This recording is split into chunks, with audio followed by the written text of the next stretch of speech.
Près de 90 millions de personnes à travers le monde ont besoin d'aide humanitaire. Cela représente beaucoup de gens à aider. Heureusement, il n'y a jamais eu autant de manières de fournir l'aide humanitaire qu'aujourd'hui. Une excellente façon consiste tout simplement à donner de l'argent aux personnes plutôt que des biens en nature, tels que nourriture et vêtements. C'est simple, cela aide plus de personnes et plus efficacement. Vous êtes intéressé?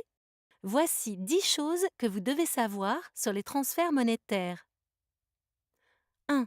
Les transferts monétaires consistent à donner une somme d'argent aux bénéficiaires pour qu'ils achètent ce dont ils ont le plus besoin. Les transferts monétaires fonctionnent bien pour des personnes ayant des besoins différents. Une famille peut acheter des médicaments pour un enfant malade, une autre des couvertures supplémentaires pour la grand-mère. Les gens sont mieux placés pour faire ces choix pour elles-mêmes, et l'argent leur permet de le faire d'une manière plus digne, en leur épargnant les files d'attente aux distributions de biens en nature. 2. Il n'est pas logique que les organisations humanitaires donnent ces biens si les bénéficiaires peuvent les obtenir sur les marchés locaux, en soutenant ainsi l'économie locale. L'argent transite ainsi par des commerçants qui dépensent leurs bénéfices sur place dans des biens, des services et leur commerce. Distribuer ces marchandises peut réellement nuire aux commerçants en réduisant la demande pour leurs produits. 3. Les gens vendent souvent ce qu'ils reçoivent de la part d'organisations humanitaires mais dont ils n'ont pas besoin, afin de pouvoir acheter ce dont ils ont besoin. C'est ce que près de 70% des réfugiés syriens en Irak ont fait. La différence entre le prix auquel les gens revendent ces produits et le coût d'achat pour les organisations humanitaires représente un gaspillage de ressources qui sont limitées. 4. Donner de l'argent aux populations revient généralement beaucoup moins cher que de leur donner des biens en nature. Fournir de la nourriture et d'autres produits exige des entrepôts et des camions, qui à leur tour exigent de l'entretien, des chauffeurs et du carburant. Les transferts monétaires évitent la plupart de ces coûts. 5. Certains craignent que les gens gaspillent l'argent dans l'achat de cigarettes et d'alcool, au lieu de nourrir leurs enfants ou d'investir dans leurs sources de revenus. Mais les études montrent que la grande majorité des gens achètent ce dont eux et leurs familles ont le plus besoin. 6. Les transferts monétaires ne conviennent pas à tous les contextes et certainement pas à tout ce dont les gens ont besoin.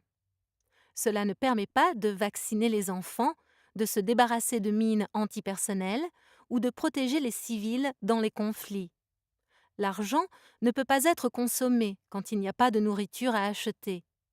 Pourtant, les marchés peuvent presque toujours répondre à la demande, sauf en de rares occasions, généralement de courte durée. 7.